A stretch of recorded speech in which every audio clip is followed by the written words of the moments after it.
Hello. This is a really tricky time of day. Do you say good evening or good afternoon? I don't know. 5 o'clock, tea time. But hello, guys. Yeah, and welcome, Livvy. This is a bit of an experiment. We'll see how it goes on. To record the podcast live, and so that then I can be really clever. And we've got this bit of content for people to come and watch live, and then we can put that onto YouTube, and then also we can have the audio to go out as the podcast. So that's my cunning plan, and we shall see if it works. So because this is a live podcast recording, guys, ordinarily what I would be doing in a kind of webinar or when we had the festival was to be looking at the chat and kind of commenting on your chat and your questions and things. But because obviously the people listening to the podcast aren't going to be able to see that chat. So it might appear that I'm being really rude and ignoring the chat, and I'm not. But if you've got questions for Livvy, pop them in the Ask a Question box. And at the end, I'll kind of finish off the podcast and thank Livvy for coming and ask her to post her links and things. But then you guys hang on and we'll do a little Q&A with Livvy at the end. So I hope that kind of makes sense. And like I said, please don't think I'm being rude. And if anybody comes in and joins after we've started, maybe you guys could help in the chat and say, just like, if you've got any questions, pop them in the Ask a Question box and they'll come to them at the end. But that would be really helpful. So yeah, I'm quite excited about this. Really lovely to have Livvy here. Those of you who came to the festival will hopefully recognise Livvy. You were on 2 panels for us, weren't you? You did a sort of behaviour change and plastics for us, didn't you? Yeah. So I'm and we're going to be talking about sort of waste at work, as lots of us kind of tentatively head out to work again, maybe. Yeah. So the world's changing apparently after the 4th of July. Yeah. The UK will be going, some people will be going back to their old things, maybe hospitality and cafes and maybe a campsite or 2. Oh, that'd be nice. And do you know what I got so excited about? Libraries. He said libraries were going to reopen. I was like, oh my God, I've been waiting for the library to open. Really excited about the library. But yeah. Right. So I'm going to just sort of do an intro into the podcast and just welcome Livvy, and then we're going to kick off. So I hope that's okay. I think we've not got masses of people watching live, but if you are, do just give us a wave and say hello. And like I said, do feel free to use the chat box. If you've got a specific question for the Q&A that occurs to you as we're talking, pop it in the Ask a Question box, and then we'll have it there. So yeah, you sitting comfortably, Livvy, you ready to go? Livvy says, ask me anything. Brilliant. Oh God. I did a talk for York Festival of Ideas at the weekend, and we did a little Q&A at the end, and I was expecting some quite nice, easy questions. They were really hard questions. I was like, I'm not ready for this. Ask me easy stuff. But Livvy's just let herself in for that. So ask her anything. Okay, bring it on. Brilliant. Cool. Right then, here we go. Hello, Livvy. Welcome to the Sustainable-ish podcast. Hi, Jen. Thanks for having me. Really excited to have you here. And this is our first experiment at recording the podcast live. So we're actually having a chat live on Crowdcast, and I will pop a link in there if anybody into the podcast notes, if anybody wants to come and watch the actual chat and to see us having a chat. So this is a bit of an experiment. We'll see how we get on. But Livvy, you're a familiar face for those who came to the Sustainable-ish Festival, because you did 2 panels for us then very kindly. So, but for anyone who didn't come and watch that, do you want to just introduce yourself and let us know what you do? So I am a sustainability and behaviour change consultant, which sounds very grand. And they're 2 words that kind of have lots of different meanings for people. And I guess for me, I kind of focus a lot around waste reduction and plastics and behaviour change. It was the way I entered into the environmental movement, and my background is originally in festivals and behaviour change engagement campaigns. I worked with City to Sea on the refill campaign, and I still work with them 1 day a week. So lots around plastics and understanding. You know, when we say, oh, we need sustainability, or we've got to be better for the environment, I really want to understand why it's so challenging and what are those barriers. So if we really want to make change, how we can break them down. Brilliant. And I'm just going to apologise if you can hear the dog barking in the background. We got some new chickens at the weekend and she's quite excited by them. And she's like, I'll shut her in her crate with her towel and shush, I'm doing a podcast. But she's apparently not understanding that. No. Brilliant. So we wanted to talk about reducing waste at work, because having been in lockdown for, I can't even lost track now. What is it? 3.5, 4 months? Yeah. Yeah. And lots of people have been away from work. And lots of people are now starting to think about heading back to work.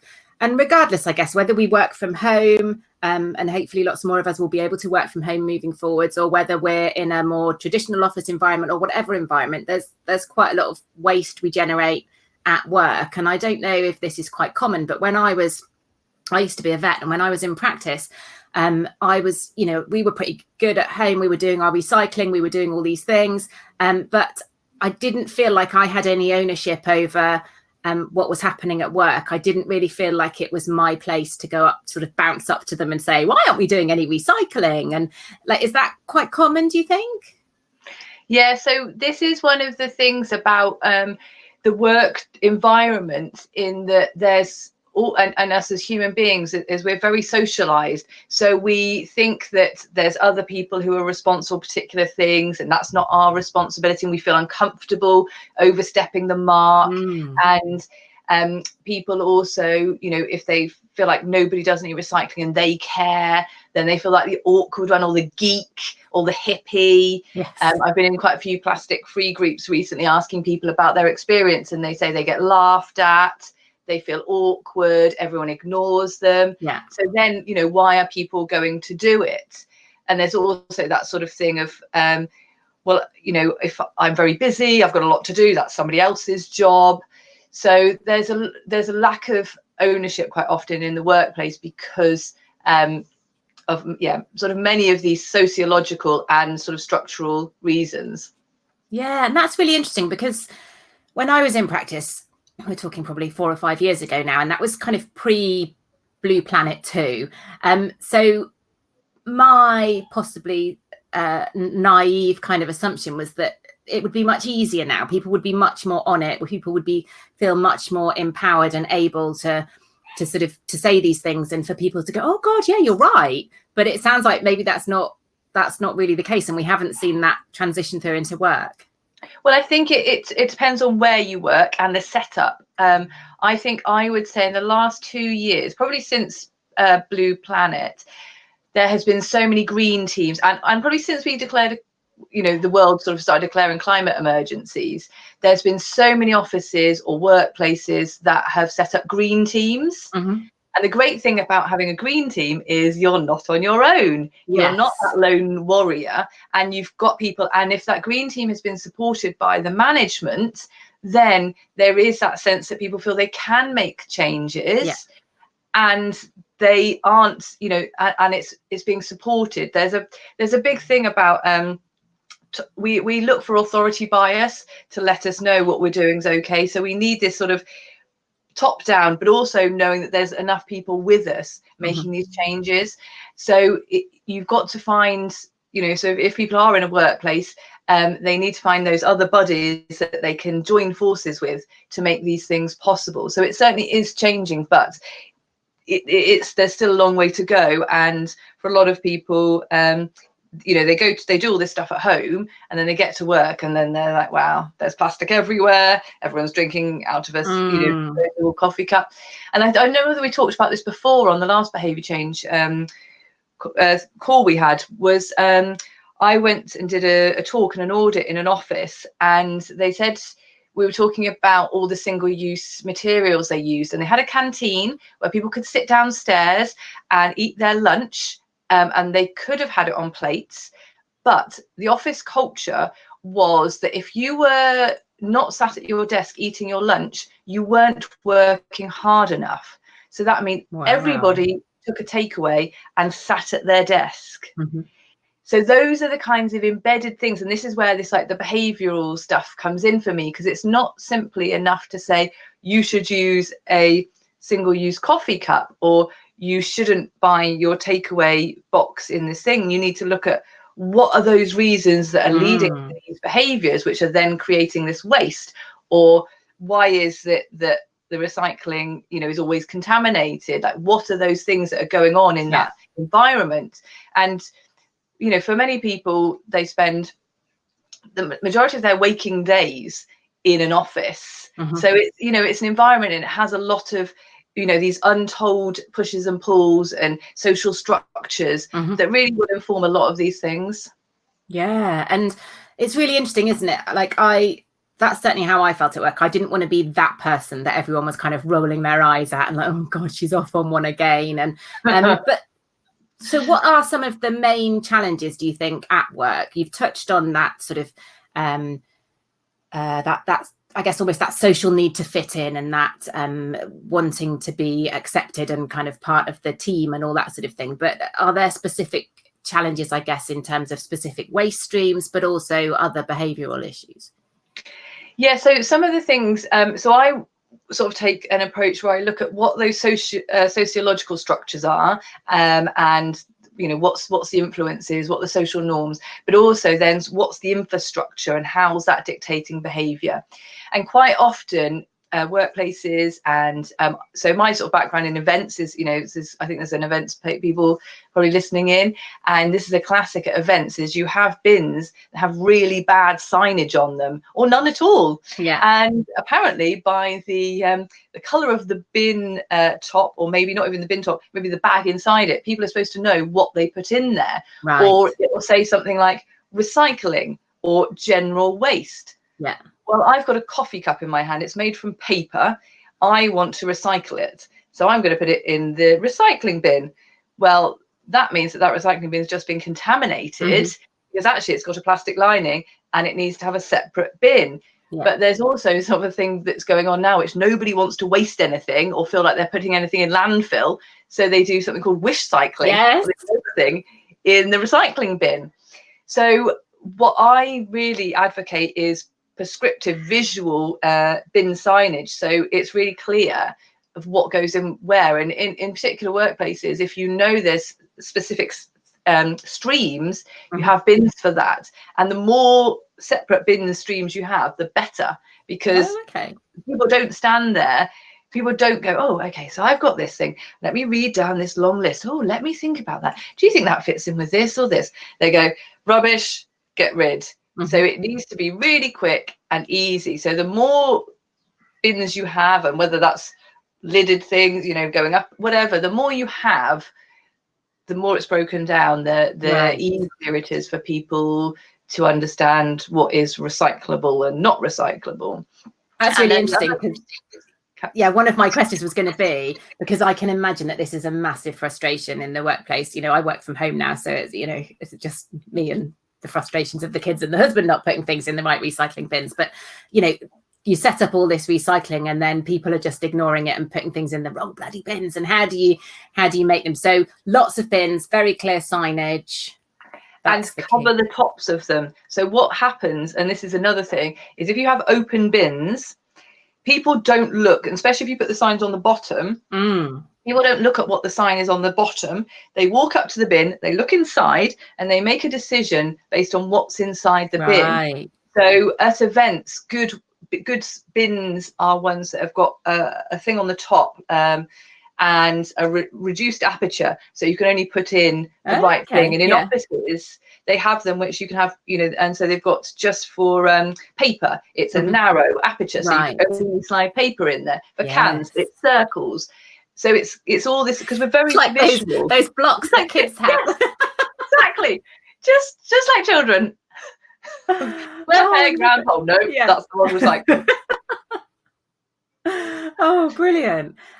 So I think a lot of us are concerned about, or I'm speaking to a lot of people about this kind of lockdown guilt, almost, that they were doing pretty well maybe before lockdown, and then lockdowns happened and we're restricted in what the shops have got, which shops we can go to, all those sorts of things. So they have seen a real rise in specifically, I think, sort of plastic packaging around food and things like that. Are there any stats around to suggest that single-use plastic has gone up during the coronavirus crisis? That's a stat I don't have. Oh, okay, sorry. I do know. I said I'm just going to focus on the positive stats. Yes. So I do know that there's, and I know anecdotally, there's for lots of people, they've started shopping in supermarkets more because smaller shops have been closed down. People who have been doing their online shopping have to take plastic bags now, whereas before they were given the crates. So people are getting a lot more plastic bags. But the positive bit is that in some recent research that was done by the Futera and OnePulse, they found that 80% of people said they wanted to make lifestyle changes as a consequence of COVID-19 to be more environmentally conscious and to address climate change. 57% of those said they wanted to waste less, reduce their waste. 50% of those said they wanted to avoid plastics. Wow. So for the people who maybe weren't aware, there's been a greater awareness of those things, and there's been a correlation in quite a lot of research between people's understandings of their concern for their health and the concern for planetary health.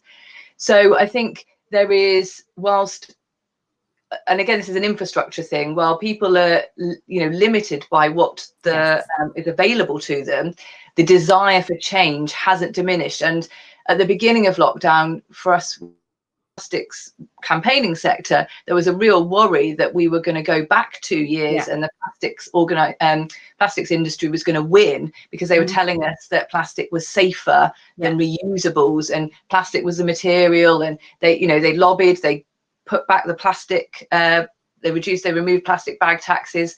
The plastic ban that was supposed to happen in this country has been delayed for a year. So all these things, they were winning. They were just, very opportunist. But thankfully, a report has come out this week, 119 scientists from all around the world, to say that reusables are safe and they're no more dangerous than disposables. Yeah. Now, I saw that report.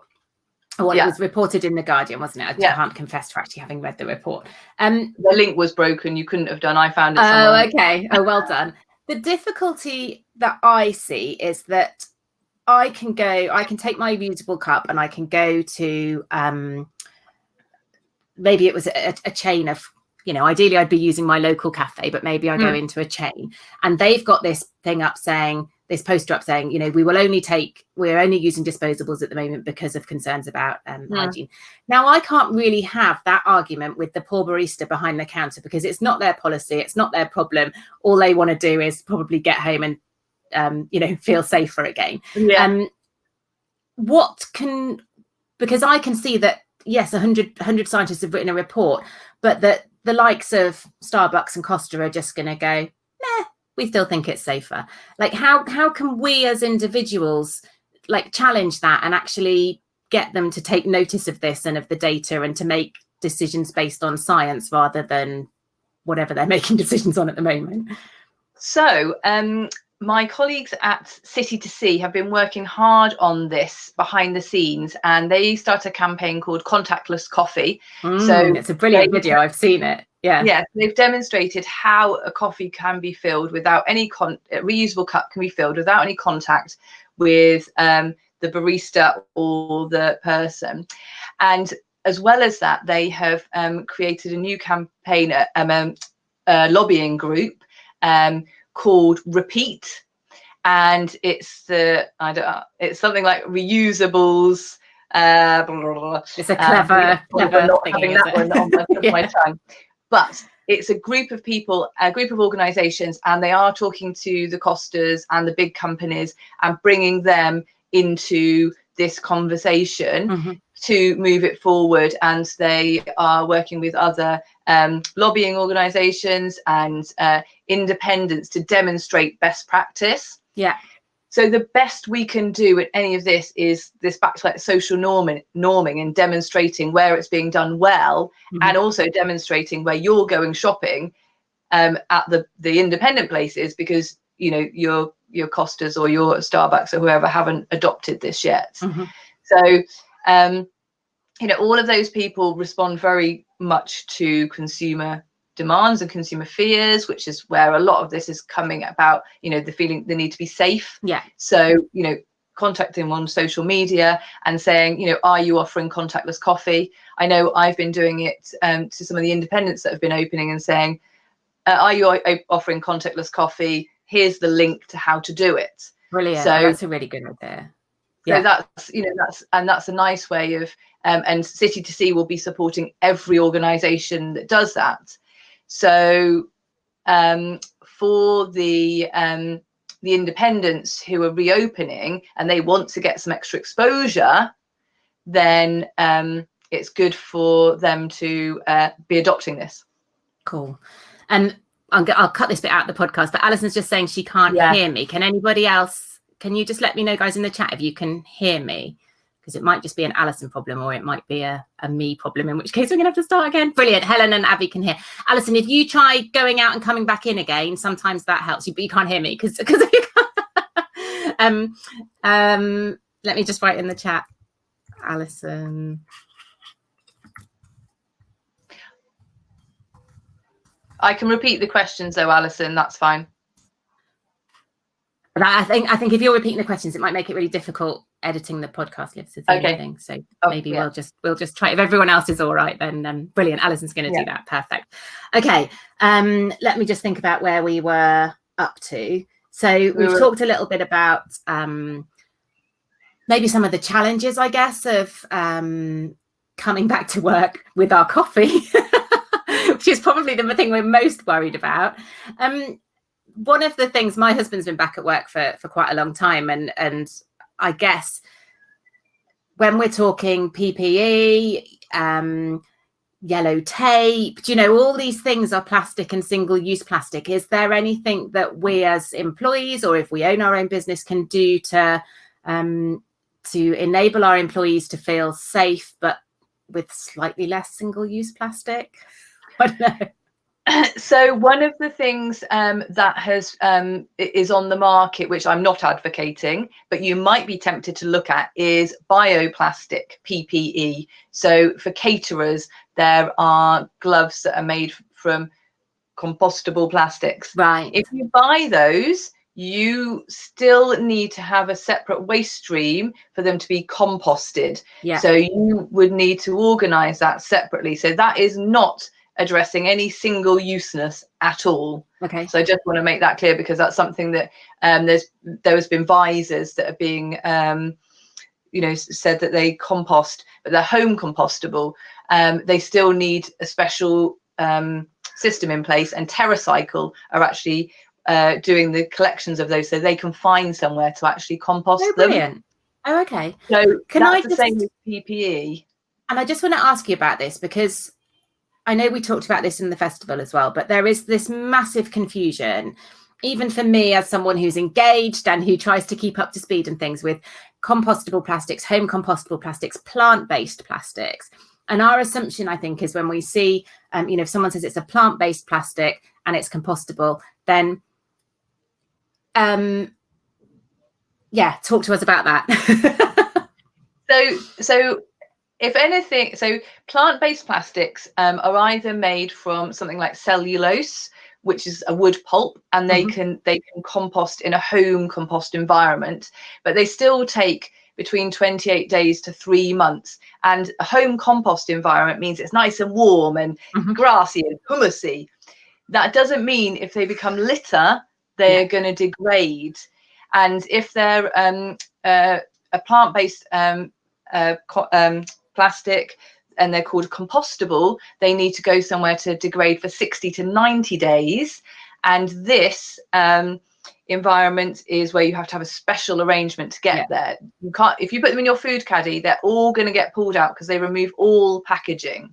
Right. So and so the words like plant-based and bio, we think like banana skin, doesn't matter if they become litter. Not the case. Yeah. So and the word, they've made them mimic the structure of plastics, and they're that solid. So if you work in hospitality and you get one of these compostable spoons, they will tolerate up to 120 degrees. What's going to happen if they end up in the grass?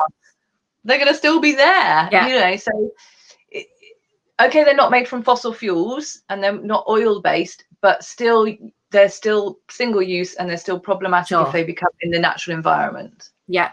So I guess in one respect, if we're looking on a kind of carbon footprint maybe, or in terms of, like you said, fossil fuels and the climate crisis, if we've got the choice of plant-based plastic or normal plastic, maybe plant-based is the way, but don't assume that makes single use okay.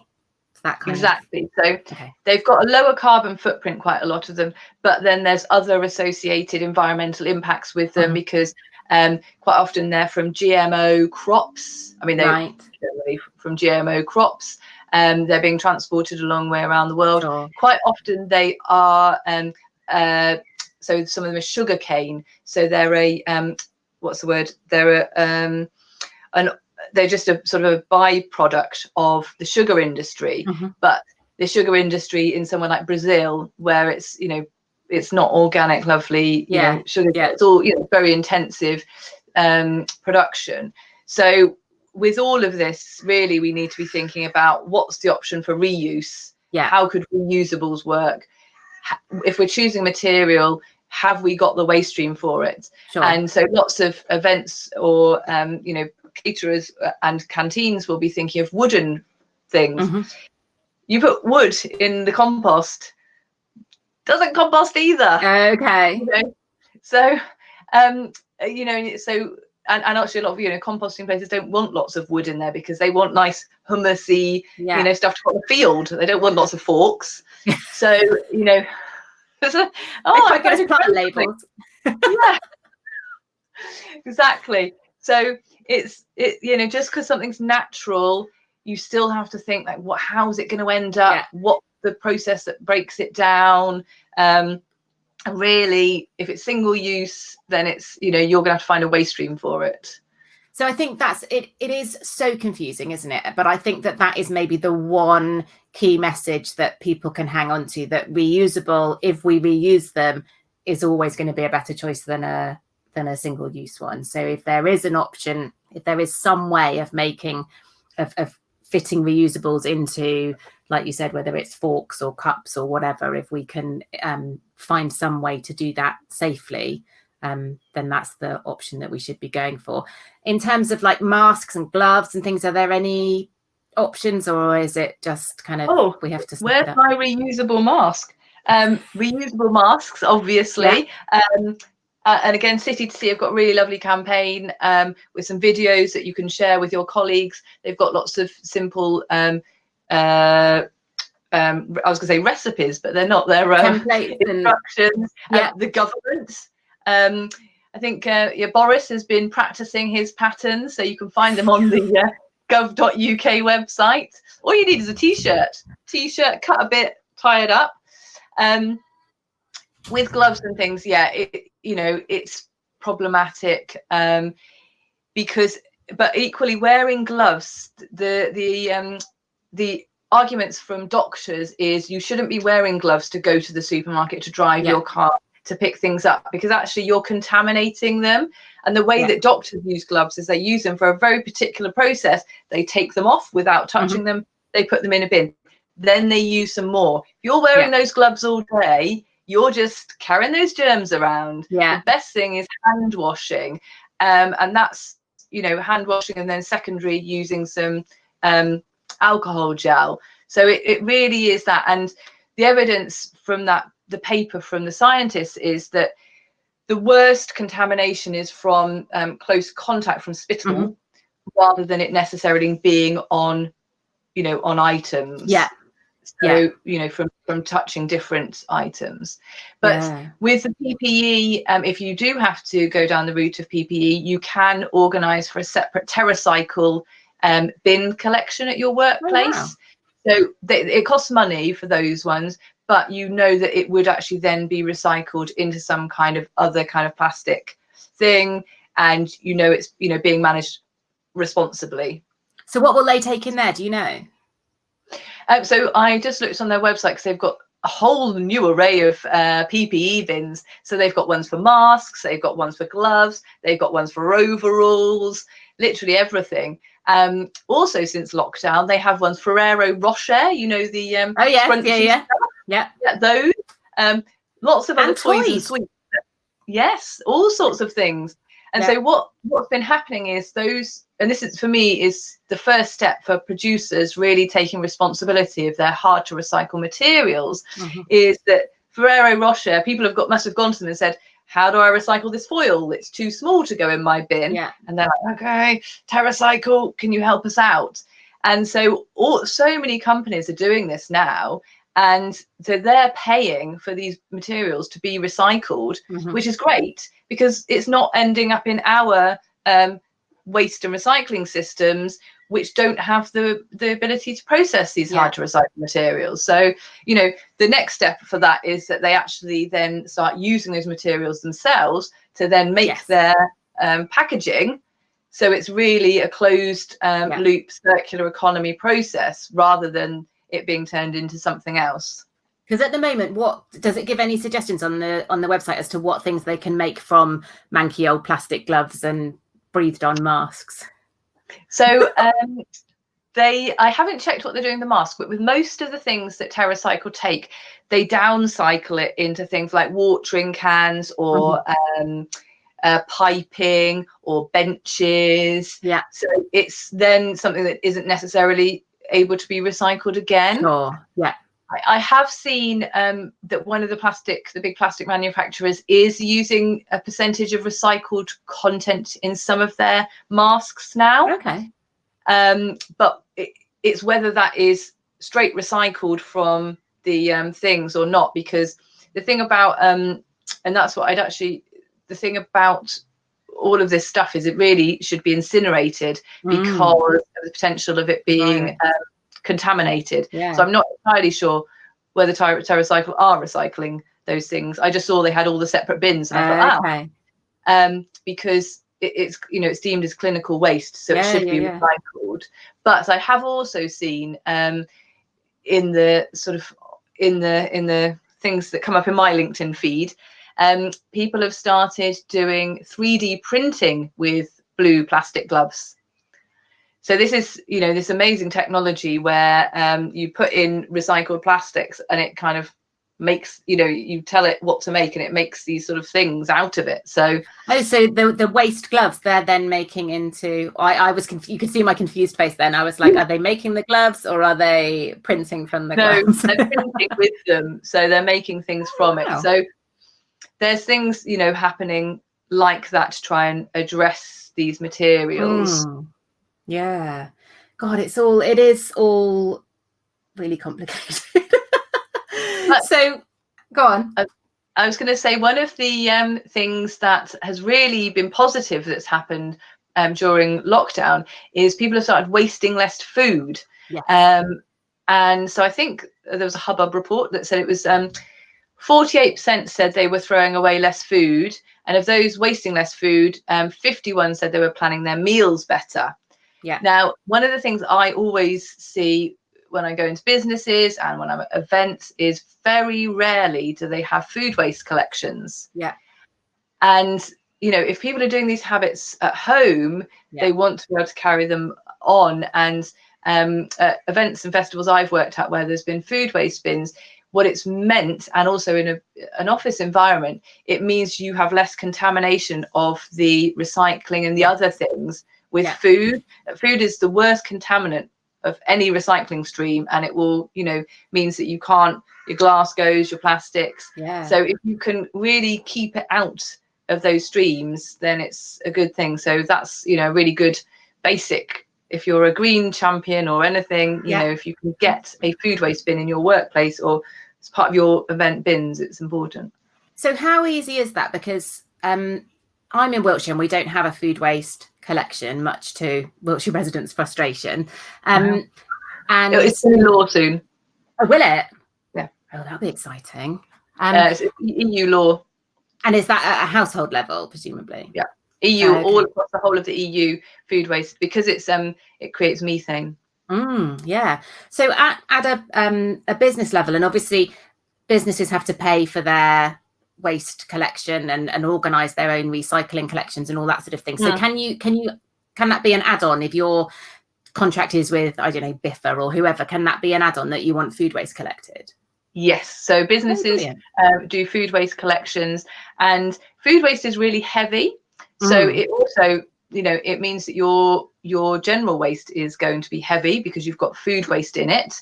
And it's amazing what happens with food waste when they send it to these processing plants. So the anaerobic digesters actually get energy from it, which goes back into the grid. And I can't remember whether it's something like 48 bananas will keep a house going for an hour or something like that, banana skins. Yeah. But it's and also the thing is, it's lots of people, because I did an audit of a business just before lockdown, and they didn't think they had enough food waste to warrant having a bin, and we did a bin audit, and this is the best way to know what bins you need. And we had a separate bit. We just had a separate bag for the banana skins. Yeah. And just about every office had they were doing, you know, a fruit cut service. So of course there was loads of banana skins. They were buying them in. You know, this is this disconnection. Yeah. So tea bags. There's got to be loads of tea bags. Tea bags, exactly, and coffee grinds. Yes. Yeah. You know, so all of these things. Definitely food waste for offices. Yeah, that's really interesting. And I can see as well, like where my husband works, they have a coffee machine, which drives me nuts because I'm like, you just need a kettle and some mugs. Like, please, can this can't be that difficult. But for some reason, they need this coffee machine with these plastic mugs. And I think they were making strides to sort of remove that. But I can see how, you know, as they've got all these different policies now to implement, actually, you now have to get your coffee from the coffee machine, because then we know that there's no contamination of the mugs and we're not having to worry about washing them up and things. How do you counter that kind of thinking? So one of the things, so I've been working on sort of behaviour change campaign before all this with the City to Sea team, and we were sort of calling it Refill More, and it was about people having their reusable coffee cups to take out, and you know, having a collection of coffee cups that people could just grab, because you're removing that need for people to remember it. Yeah. But I would, and then, but always the pushback is about health and safety, and this was before COVID. And I would say categorically, if you do not have a way of, you know, washing those cups in a dishwasher, right, then you're never going to get like a policy, like you're never going to get buy-in from people. You need to demonstrate that this is, you know, clean. So I guess the question would be, in a place like that, where is it just the little small ones that then they throw away every time? Yeah, they're those, you know, and that you sort of pull them out of the thing with the coffee in, and like horrible.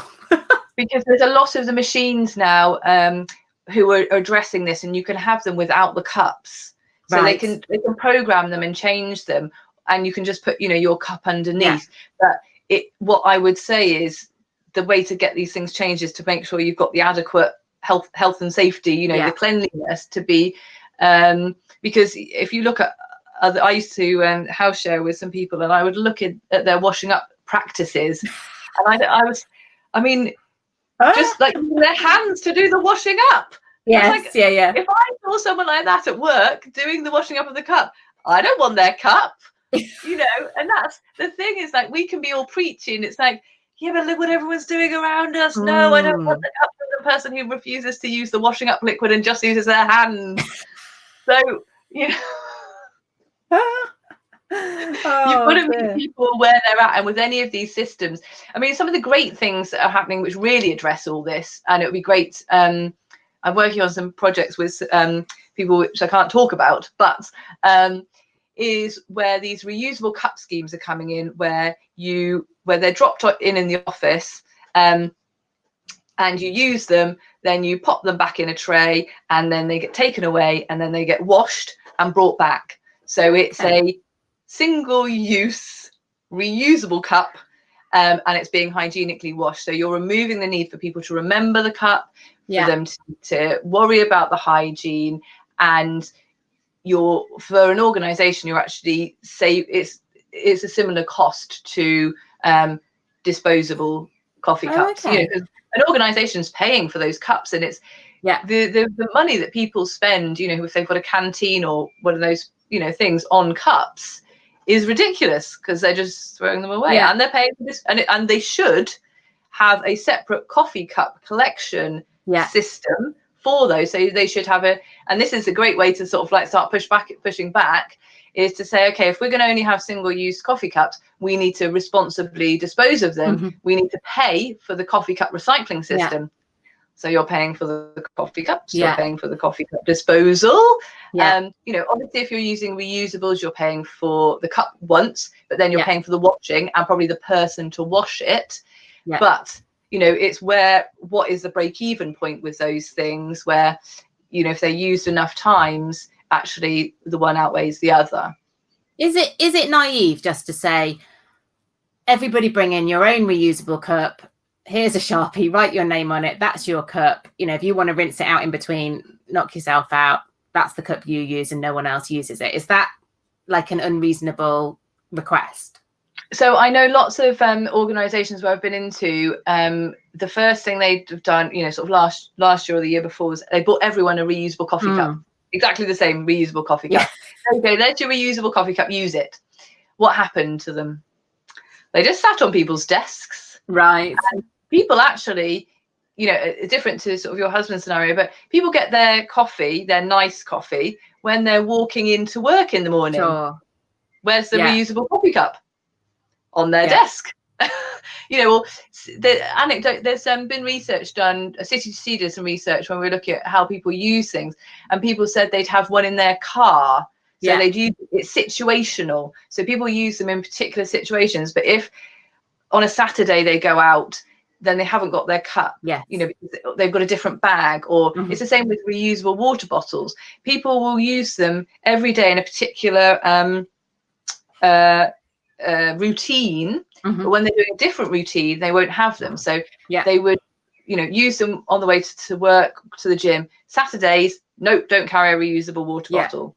So and this is where it's all this is the kind of behavior change stuff around it, is the behavioral psychology, is that we're very habitual and we do things in particular ways. And so I know one of the places that I visited, they had done, they'd given everyone the reusable coffee cup, and their canteen was downstairs. By the time people had got down to the coffee cups upstairs, but the coffee cups are in the wrong place. The coffee cups need to be, and you know, this is a place where the culture is that people are working really hard and they can't take a break, and they've got to work. So work. Just quickly go and grab. Got to do this, must do that. Can't be gone too long. Coffee cup. Back at the desk. Gone too long. Up and down. No, I just take a disposable one.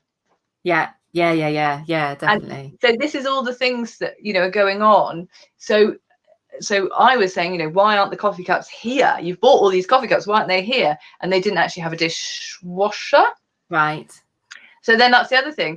People are lazy. Inherently, we look for shortcuts. Yeah. Why am I going to wash out a cup when I can just drink? Why would other people drink drop? Yeah. You know, this is where these schemes where you can have the reusable coffee cups that someone else washes, you know, it's mirroring the convenience of disposable in a way that people, and I think we talked about this before, about why do people do these behaviors, and for someone like myself and probably you, we're very value driven. So that's my get ready to finish work alarm. Awesome, we all need one of them. Exactly. I mean, in lockdown it's like, what's the point, just carry on working? No. You know, so it's all about kind of understanding what are our habits, why we do particular things, and trying to unpick them and find something to mirror it. And I was saying about value. So if we're very value driven, then maybe we are the one with the rucksack with all our reusables in and our this and our that. But you know what, I do this sometimes, and I've remembered this one, I've remembered that one, and then I get on the train like, I can't have a coffee for the whole weekend. Haven't bought my coffee cup. I mean, is someone going to notice me? How do I get around this? Oh God, you know, I'm going to get judged from it, you know. But other people don't care, you know. So you have to meet people where they are, understand what's motivating them, and try and find ways to sort of interject at that point. Or you just do it where the only option is, you know, a reusable or whatever, or you make it so it's so easy.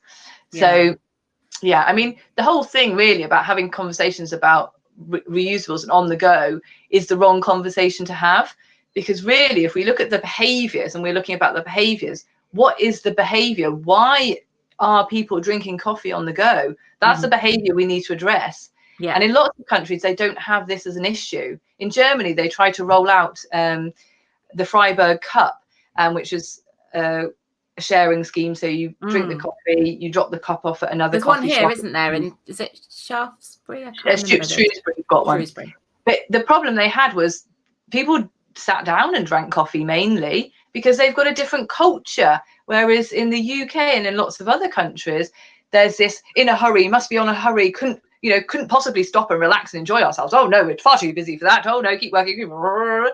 But that's only quite recent, isn't it? Like, when I was a child, that wasn't the culture. And I remember even being at university, and we had a lot of American students, and they'd all have their coffee cups and be wandering around with coffee cups and just looking at them going, what are you doing? And now here we are. So there's a theory, a behavior change theory called social practice theory. And I use this to kind of look at lots of these disposable behaviors and try and see what's underlying things. And social practice theory says it's the materials that change the meanings and the competences that people have. So with if we compare drinking coffee back in the day, it was the materials we had available to us was some Nescafe, a mug, and a kettle. Yeah, that was it. Then gradually coffee shops came on board. I remember that's one of my first jobs was in a coffee shop, and people would come in and they're like, I just like a coffee, and we'd be like, would you like a cappuccino or an espresso? And just want a coffee. A black coffee. Yeah. Oh, an Americano. Just want a coffee. Now, and then the onset of these chains came, and then came the disposable coffee cup. Without the disposable coffee cup, we can't have this on-the-go behavior, which then has all these other cultural values associated with it, which is about, being able to afford £3.50 for a coffee. I mean, it's ridiculous. It's some frothy milk and, but then it's, and then it's like part of this culture, and it's, it's what people do, and then other people are doing it. So it's a social norm. And then these things are then so connected that we can't see a way out of it because it's got all this other stuff tangled up in it. So it's really easy for us in the environmental sort of way of thinking to be like, well, why don't they just stop? Why don't we just ban that?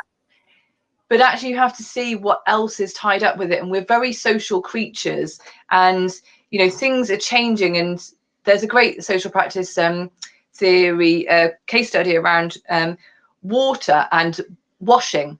And we're using far more water now than we ever have before, even though we've got showers, which use, in theory, less water than baths. And that is because showers make washing much easier, so we can wash more often. Back in the day, it was a tin bath, boiling the water on the, on the thing. Yeah. It was a once a week affair, and everyone else sat in it. I mean, I remember when I was growing up, we still shared a bath because we had to turn on an immersion heater in the morning for an hour, and we got this much water. You can have a shower anytime you want now, so that means we can go to the gym before work, we can go to the gym at lunchtime, we can go to the gym after work, we can go for a run. No, we can't, Livvy. People do. We can't, no. But before, so people were showering 5 times a day. Wow. Yeah. And it's just because the shower made these other behaviors all possible. So then it's all, so it all becomes interweaved in this way that, technology is supposed to save us, but, invariably it gives us all these new habits, which mean we can do all these other things, That kind of makes me despair a little bit, because it makes it feel really hard. Like George Monbiot, I can't remember if it was last year or the year before, this big thing about, he writes a column in The Guardian, for those who haven't come across him, and he had a go at the sort of plastic straw movement, and we don't need to get rid of plastic straws, we need to overthrow capitalism. And I'm like, I'm really sorry, but like I know how to not use a plastic straw, but I don't know how to overthrow capitalism, and I've got to get back for the school run. So it becomes really difficult, doesn't it? Because on the one hand we're saying to people, the nice easy thing is to swap and to have a reusable coffee cup, but then once we start digging into it and all these layers as to why people aren't doing it, then it just makes my head hurt, and I think I don't know what to say now. Well, So what I would say is, because we've got people who have got different values, different focuses, we have to have the people who are the pioneers, who are the early adopters, who are doing these behaviors and making it more normal and socially acceptable, and not, you know, the hippie weirdo thing. Then we need these people who are creating these systems for the people who do it because they want to look good and they want to be environmentally friendly, but without the inconvenience. And then those, you know, systems then come to address that. And then for everybody else, they're just going to kind of, you know, get pulled along in the system. But yeah, I don't know how we overthrow capitalism. I know we've got a massive opportunity now to build back better, and businesses, you know, there is going to be a massive change in what business looks like. And for a lot of businesses, it's going to be very tough with social distancing. There's lots of people who potentially are going to lose their jobs, who are going to actually say, I want to do something that's meaningful. You know, so many people have said that this time has made them really reevaluate their lives. They don't want to go back to things. And at the beginning of lockdown, I listened to a really interesting circular economy talk by somebody who worked in packaging, and he said the thing is if lots of people have been furloughed from some of those big companies like Unilever or GlaxoSmithKline or whoever it is, they're going to be the ones who are going to go and create these new businesses that are going to do things differently, and, you know, are going to pivot and, you know, disrupt a lot of these more clunky systems that are very, you know, capitalist and very kind of slow. And who's going to survive in this time is the ones that can be agile and do things differently. So I think, you know, we have to look at, you know, COVID-19 has shown a massive highlight on how unsustainable our lives are, how we're not looking after our people. We're not looking after the poorest people in our communities. It's highlighting all the, you know, institutional racism, all of the things, and how damaging we've been on the environment. So now is this chance to really, you know, come back, go back to our workplaces and try and do things differently. And that's, you know, a lot of the things that I'm working on now is, you know, wanting to work with businesses who teams want to come back together and say, actually, we want to do things differently now. We don't want things to stay the same. And that will be a massive benefit if organizations are in a position to talk to their employees, understand what motivates them, how they want to do things differently. And I don't know whether we shared this stat before, but in April, Google had registered that there had been a 455,000% increase in people looking up how to live a sustainable lifestyle. Those people work somewhere. You know, hopefully they're going back to a job. If not, they're furloughed. But, you know, what are they doing during their furlough time? Are they thinking about how they want to move forward? And, you know, okay, lots of people are going to be worried about finances. And, you know, that's certainly something that for a freelancer is very much on the, you know, forefront of my mind. And, you know, I've done a lot of pivoting. And, you know, I work a lot with the events industry, which is kind of closed down. But what's heartened me is the amount of events people who are joining me on workshops around waste, around sustainability policies, around how they adopt sustainability, because they want to come back and they want to do things differently. And I think that's what we have to hold on to. We can't worry too much about the queues of people who are queuing up for Primark. We can't worry too much, you know, about the, you know, the KFC stabbings. I mean, it's awful that people are stabbed, but I don't think they're fighting over KFC. But, you know, people doing those things, you know, there's lots of different people in our societies who need different things. They're going to be focusing on different things, but we have to work with the people who do want to make those changes. And, you know, we focus on the Build Back Better. We focus on how the Sustainable Development Goals address, you know, the social inequalities and the environmental inequalities. And that's like the way that we can draw hope from what's happening now. So I feel like we've kind of gone all over the place. And I sort of build this as a, you know, how to reduce waste at work. So just as a, I guess, a final question is, if we're going back to work, like you say, we've maybe had this time to think about what we want things to do differently. We're going back to work, and maybe we're sort of faced with this almost tsunami of kind of single-use plastic that maybe wasn't there before. Or where do we start as an employee? Or I guess even, we might have people listening who are in charge of their own businesses and are looking to make change. Can you give us, like, I don't know, 3 or 5 quick wins that, like, what are the first 5 things we should be doing? So what I would recommend is you do an audit, and you do an audit of your bins. You have a visual audit of your office. You dig into your paperwork. You see what those big items are, and you kind of understand where you can make some changes. So you either look for the low-hanging fruit, like the easy things, or you go for the more tricky ones. So when you talk about doing a bin audit, is that literally putting on a pair of marigolds and and diving into the bins? Is that like someone's got to put their hand up and do that job unless they employ someone like you? Yeah, exactly. But equally just kind of doing a bit of an audit on what you're buying and understanding what those things are. The easy wins are always going to be looking for where you can switch from disposable to reusables. Yeah. Also improving your bin system, so you've got better recycling signage on it.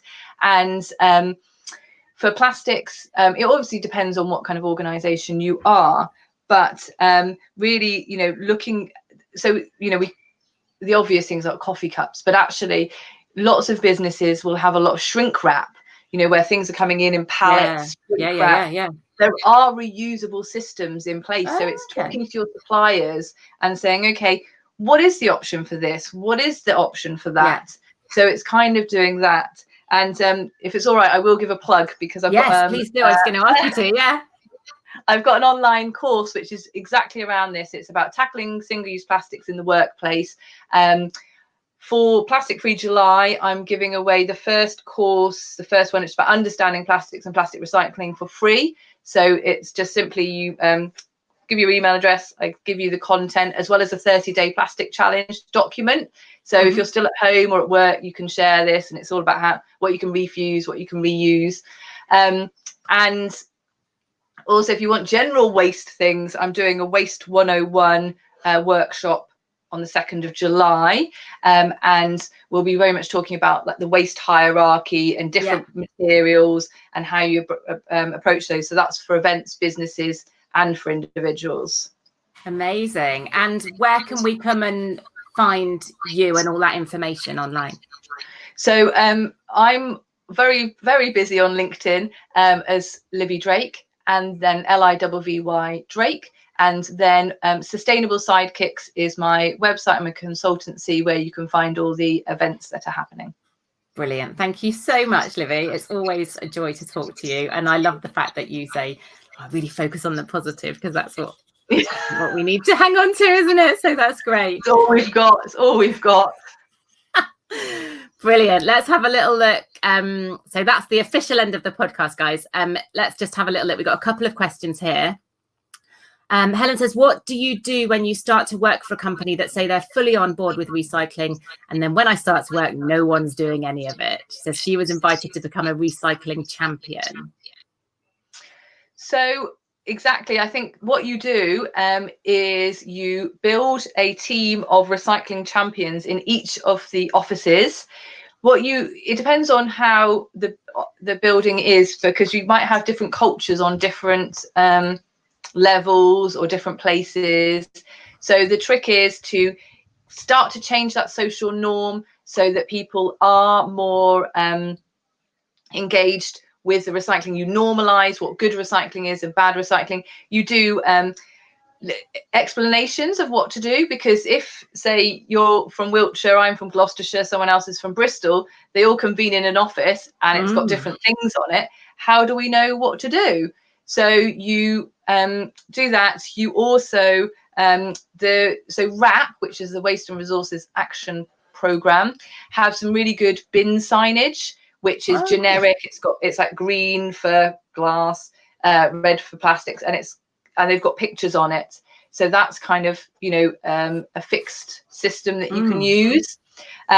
Also look at what bins they are. Maybe look at changing your bins completely. There's some their name escapes me now, but there's some people who make bins which you have all these separate waste streams, and they've got the things on them. They've got the reduced apertures, so you can't put things down them. So you really say, okay, we're going to make this a recycling station. It's not just a bin. Yeah. The other thing that you should always do is have the bins together.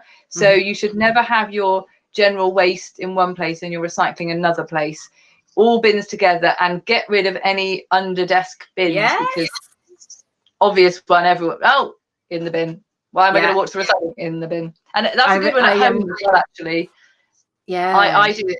And I fill up my bin, and then I'm like, oh, now I've got to sort it. Oh, that's annoying. And then it's like, chuck. I mean, I shouldn't say I do that, do I? No, I don't do that. I fill my bin up by my desk, and then my husband comes and sorts it out. Perfect. But this is equally, if you're at home at the moment and you're noticing, because home recycling has gone up by 20%, or home waste has. So how are you managing that waste in your house? Because you're probably having a lot more that you would have had at work. So how are you setting up a system so it's easy to put your things in the right place? I'm currently living with my mum, and she's got, I don't know where, there's bins in like multiple different places. They're hard to find. Whereas where I lived before, we had the bins at the point we were making the waste in the kitchen. So then we could just chuck it in the right place. So, and so I just end up leaving things and they mysteriously disappear. But like I said, this is like a sea. And then I go and look, and there's like, I just don't understand. So bins need to be together and easy to read. People don't have a lot of patience for this stuff. And if you've got young children, it's good, to teach these habits from the beginning. Yeah. When I was researching my book, I spoke to somebody who does, she's works in sustainability with a law firm, and she said that what they'd done is they'd removed all the bins under the desks. They had, and on every floor, it was exactly the same layout. So they had all the same bins in the same place. The waste bin was a lot smaller than the recycling bin. So it kind of, and all these just really little things. And I was like, that's all genius. Like, how clever is that? At the Olympics, they made the recycling bin a quarter, I think, of the size of the recycling one. So you had the recycling ones at one height, and then the general waste was like right down on the floor. Oh, really? They also were sponsored by Coca-Cola, so they had Coca-Cola written all over them. So it was really confusing because people thought they were only for Coca-Cola. Oh, yeah. So this is the thing, like people very visual, it's visual references. Yeah. Abby says, are there any grants or incentives for companies to adopt green policies or to help them convert to reusable products? That's a good question, Abby. I don't know of any, but the reasons to adopt sustainability is, at the moment it's about resilience. There's lots of great statements being made by people like the head of the Bank of England, which say if businesses don't adapt, they won't survive. And there was another one by someone who's the head of Nature and Co, and he said business won't flourish on a dead planet. Yeah, we have to adopt this stuff because business will not work. And for the events industry, climate change is havoc. You can't plan events properly anymore if you're doing outdoor events. If people can't fly because of awful weather, like we have to address this stuff because we will not be able to carry on. But in terms of adopting reusables, if you need a business case for it, the best thing to do is identify how many disposable items your company is purchasing a year, and then work out, if you're going to go down the route of a reusable cup scheme where you're washing it, what's the upfront cost, and at what point does it start pay itself back? So you have to understand, speak the language of your bosses or your teams. But also the other thing about this is, there is such a desire now. There were some stats from HSBC about why people were doing sustainability, and a lot of people are doing it for staff retention or to attract the new cutting edge staff. If people want young people who are value driven, who are innovative, you have to walk the walk. And people are now, millennials are saying we only want to work somewhere where people align with our values. We're not just doing this for money anymore.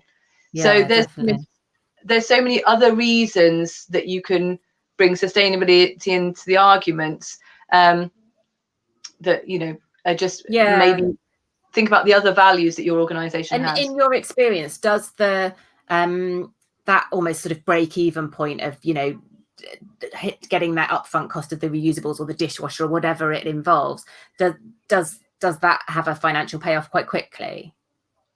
Well, it depends on the size of the organization, and, you know, whether someone's got a canteen or something like that. But for people who've got canteens, there is a good financial case for getting rid of disposable coffee cups. If you've already got dishwasher and things put in. Brilliant. And Tamsin says, do you have any good tips for resources to help you identify the right waste systems for different materials? So depends on where you're working. I think, is Tamsin working for an event? I think Tamsin's definitely looking, she's doing my 6-week course with me, and she's looking into setting up an eco hub and things, but I'm not sure. Tamsin, let us know in the chat if you work somewhere as well at the moment. I know you've got kids at home and all that juggle as well. So the thing, so, you know, to understand where anything goes, so if you're working from home, then you would obviously check your council website. If you are looking at your event waste and your planning, so Scenic Construction Company for the events industry. Okay, so then you need to ask your waste contractor, with the particular materials that you've got, what do they do with them? And quite often you'll find that things go for waste to energy. If you're in events, if it's wood, then there's only a very few kinds of wood that can actually be recycled, and that's wood, you know, the one that's made of wood, not the one that's made of wood stuck together with glue. That might look like wood, but it's called MDF, or it's called something else. And that stuff, because of all the toxins in it, it gets sent for waste to energy. It's like so much stuff gets burnt. Also, the other thing to say for anybody, if they've got a material that that's being given to them by their supplier that they cannot recycle themselves, they should go back to them and say, okay, we don't want to pay to put this in our general waste bin. We want to recycle it. If you cannot, this is not recyclable, it's coming back to you, and you need to offer a take back scheme, and you need to do something with it. And that's, you know, TerraCycle are doing all these take back schemes. Loads of organizations now are doing take back schemes for their hard to recycle materials. And they are then, you know, then they're working on whether they can really recycle it themselves into something else, or they're finding a way of managing it. And for Tamsin, for someone who works in the events industry, things like foam board, which, you know, the sort of signs are made out of and things like that, there are now take back schemes for materials like that. But though that stuff is horrible, and you know, it's a horrible plastic. So for anything like that, the mindset should always be, what's the reusable option? Can I make a sign that can be used for multiple things? Could I use a digital sign? You know, so it's this not fixating on the recycling. You should always be thinking about what could you recycle? How could you reuse and prevent waste in the first instance? And I think that's such a good point about that. You know, within a company, the power that the company has to put pressure up onto its suppliers, and also kind of down onto its customers, influence its customers' behaviors as well. So it's not just the fact that you're in this work bubble and doing these work things. Actually, as and I talk about this as individuals as well, the power we have to sort of influence retailers and things like that. But, you know, it's thinking about how you can take that really all-inclusive approach. And because I was talking to somebody who's in banking the other day, I do the Good with Money podcast for the girls there, and you know, he was saying that they're starting, you know, they're doing carbon footprint analysis of their business, but they're also then asking the people in their portfolio to report back on their carbon footprint analysis, you know, and it makes this so much more normal for people to be doing and to be asked about. So I think that's really interesting.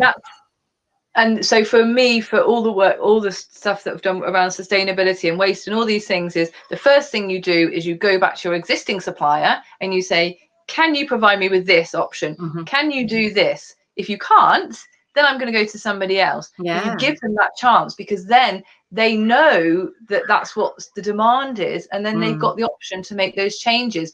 If we want to be change makers, we need to change not just ourselves, we need to ripple out. So inspiring that change and giving the people the opportunity to come along with us is going to have much more of an profound effect. And I've got loads of examples where, when I worked for Shambhala, we pushed for to have organic milk, and the supplier did it 1 year, and then they actually turned a whole part of their dairy over to organic milk for the whole year.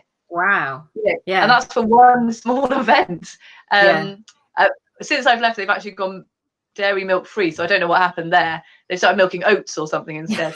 But and where at events we've pushed to have better waste bins, and we said we want all the separate waste bins, and then they've gone and they're changing their waste contractor because other people have asked. Yeah. So it is that thing about changing, and with all the climate stuff, saying, okay, we're declaring a climate emergency, we only want to work with people who are declaring a climate emergency. Are you doing that? You've got till 2030 or 2025. Okay.